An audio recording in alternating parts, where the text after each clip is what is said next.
কি বোয়ালটারে সোজা করে তো, বোয়ালের বাচ্চা শক্ত হয়ে গেছে না। এইগুলো কি কি মাছ? পুঁটি মাছ, এগুলো হচ্ছে ছোট ছোট চিংড়ি। শোল ধরার চেষ্টা করে না, শোল কিন্তু পুরা তাজা। শোল তাজা। শোল একটু ঘুরাও তো, জাস্ট মাথাটা হালকা, মাথাটা ওরকম কেন, এরকম ধরো, এরকমই ধরো, এই মাথাটা এখানে ধরো। থাক থাক, খুলেন না খুলেন না, ওর ভিতরেই থাক, পরে কোটার সময় দরকার। শোলটার সাইজ একেবারে খারাপ না, তাই না? আচ্ছা, কী দিচ্ছ? চিংড়ি? চিংড়ি ছোট মাছ যেগুলো সেগুলো। এগুলো একদম ওই যে ইসেতে ধরছে, বিল।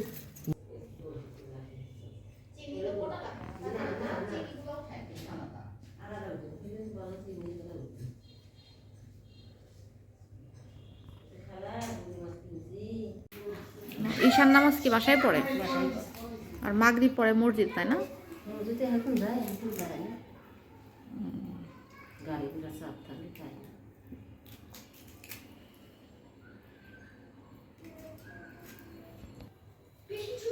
একদম বিলের তাজা মাছ।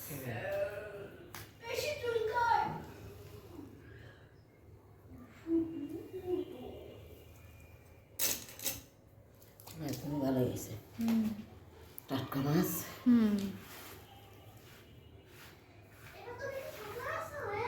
ভালো পলি দেওয়া লাগবে, সমস্যা নেই, আছে পলি আছে। এই যে আসতে নিয়ে আসবো, পলি আছে, বড় একটা রাখছে, ওইটা নিয়ে নিয়ে নেয়। আইসটা মাইসটা দাদা আছে।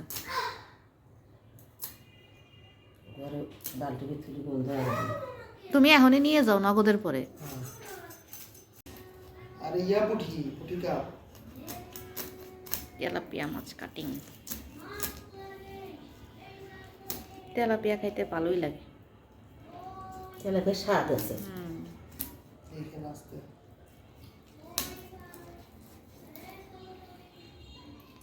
মাও মাছ দিয়ে খুব মজা পেয়েছে, মাথার মাছ ভালো হয়েছে।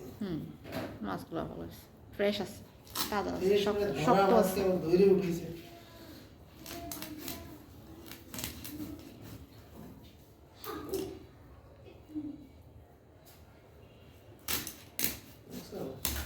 কাটা কাটা হয়ে গেছে, টেনশন করছিল। আমি আসলে এই টেনশন করছিলাম যে কাতলা দিয়ে শক্ত।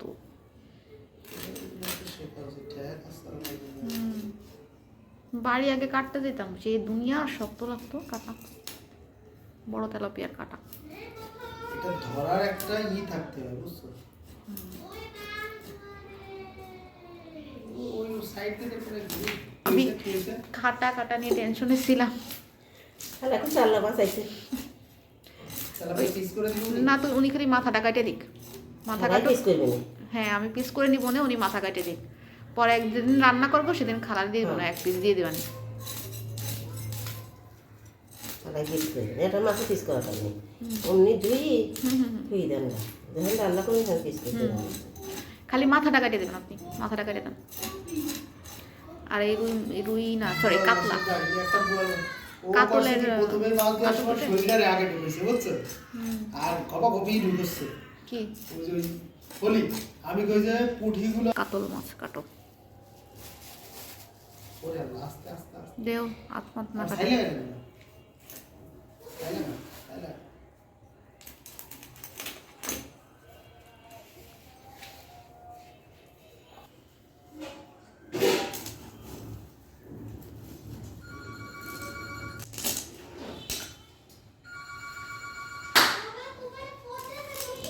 আমার কাছে বুঝতে তো নিয়ে গেছিলাম, কিন্তু পিসির সাথে নেট কানেকশন করেন্ট করি, বাসায় নেট আছে কিন্তু ওই ওয়াইফাই সাথে আমি কানেক্ট করতে পারি না, বুঝছেন?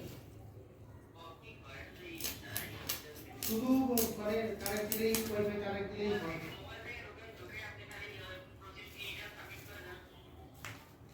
শুধু সাবমিট দিলেই হবে। আপনাদের ভাইয়া প্ল্যান করে কখনোই মাছ কিনে না, যখন সামনে পায়, যেরকম সুবিধা হয়, ভালো মনে হলে মাছটা নিয়ে নেয়। তো মাছটা খুবই ফ্রেশ ছিল আর খুবই ভালো ছিল, যার কারণে পেয়ে গেছে, আর খালাকে পেয়ে গেছি কোটার জন্য। কিন্তু তারপরও অনেক কাজ তো থেকে যায়, মাছ কাটাই তো শেষ না। মাছটা কাটার পরে অনেকগুলো মাছ ধোয়া লাগছে, এটা প্যাকেটিং করা, ফ্রিজিং করা, মোটামুটি হ্যাসেলের মধ্যেই থাকতে হয় আর কি, কাজের তো আসলে শেষ নেই।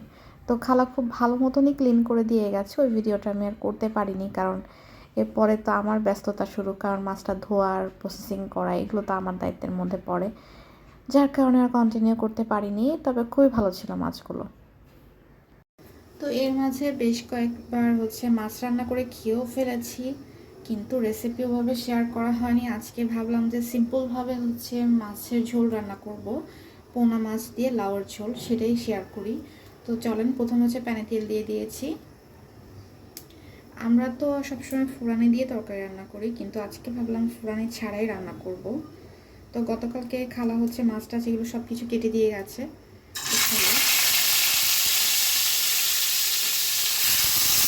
আর আমি ভিডিওতে ক্লিন করেছি, ভেবেছিলাম ভিডিওটা শেষ করবো, কিন্তু অনেক মাছ তো আসলে হয়ে ওঠেনি করা।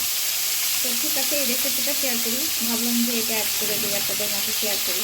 তো মাছটা প্রথমে একটু ভেজে নিব, দিলে একেবারে তরকাটা না হচ্ছে, হালকা একটু ফ্রাই দিব, বেশি ফ্রাই করবো না, বেশি ফ্রাই করলে কড়া কড়া লাগবে খেতে। আর মাছ তো আসলে আমি ভাজা ছাড়া খেতে পারি না, না হলে মাছ না ভেজেই রান্না করতাম। হয়ে গেছে, এখন তুলে ফেলবো। মাছ আমার খেতে অনেক ভালো লাগে, যে কোনো টাইপের মাছ। আমি কন্টিনিউ মাছ না খেতে পারলে ভালো লাগে না, কিন্তু মাংস কন্টিনিউ আমার খাওয়া হয় না।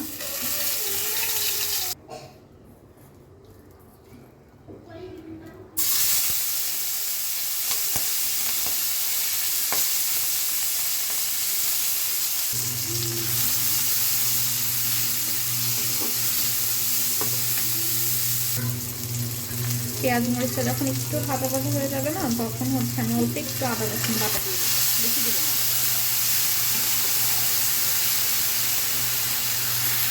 লবণ দিয়ে দিব,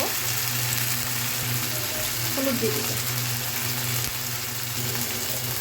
অল্প একটু পানি দিয়ে দিব মশলাটা কষানোর জন্য।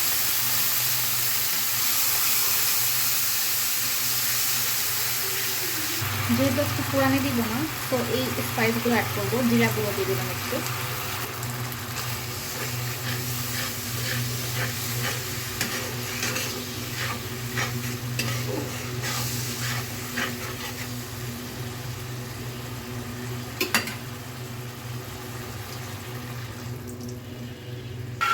মশলাটা যখন জাল উঠে যাবে তখন আমি কেটে রাখা লাউ দিয়ে দেবো। খুব ভালো মতন কষিয়ে নিব লাউটা পানি গলার জন্য।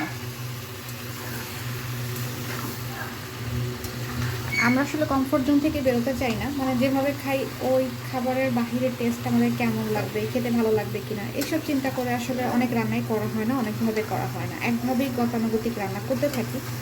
তো আজকে আমি কমফোর্ট জোন ছাড়াই রান্নাটা করলাম, মানে আমি ফুলানি ছাড়া রান্না করছি। দেখি আপনাদের ভাইয়া কী বলে খেয়ে। আমি নিজেই আসলে নিতে পারি না যে ফুলানি ছাড়া আবার কীভাবে তরকারি খাবো, কিন্তু আজকে রান্না করলাম কারণ শরীরটা ভালো না এক, আর ওই যে বললাম কমফোর্ট জোন ছাড়াও মাঝে মাঝে বেরোতে হয়। তো লাউটা খুব ভালো মতন কষিয়ে নিব, একটু ঢাকনা দিয়ে ঢেকে দিব। এটা আস্তে আস্তে পানি গলবে, তারপর পানি গলার পর এর মধ্যে ঝোলের পানি অ্যাড করব, দেখাচ্ছি কীভাবে করছি।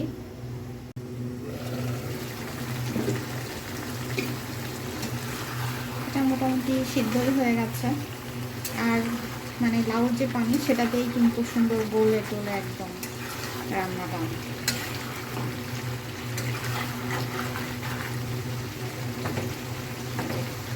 সিদ্ধ হয়ে গেছে, এখন একটু পানি দিয়ে দেবো, ঝোলের পানি।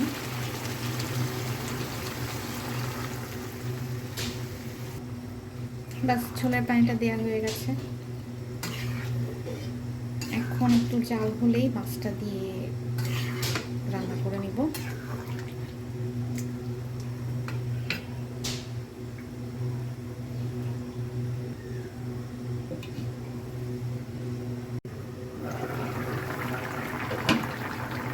এখন ভেজে রাখা মাছগুলো দিয়ে দেবো।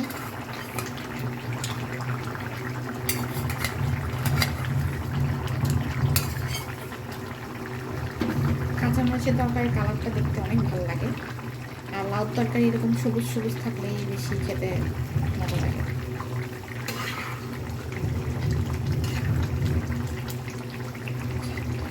লাউটা ভালোই গলেছে।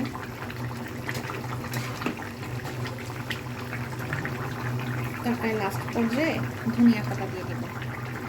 ধনিয়া পাতা না দিলে তো তরকারি রান্নাই অসম্পূর্ণ, শীতকালে বিশেষ করে। হয়ে গেছে ডান রান্না। কেমন লাগলো আমার সিম্পল তরকারি? আর আমি জানি খেতে মজা হয়েছে। ভালো লাগলে আমার চ্যানেলটার সাথে থাকবেন লাইক দিয়ে। আর কেমন লাগে আমার রান্না সেটাও কিন্তু কমেন্টসে জানাবেন। আর আজকে মাছগুলো কেমন হলো সেটাও জানাবেন। আর টোটাল মাছের প্রাইস নিয়েছি হচ্ছে সম্ভবত 1800 টাকা, মানে একটু গ্রাম এলাকা থেকে এনেছি তো, যার কারণে একটু ভালো রেঞ্জেই পেয়ে গেছে। তো ঠিক আছে, আজকের মতন বিদায় নিয়ে নিই। দেখা হবে নেক্সট ভিডিওতে। আল্লাহ হাফেজ।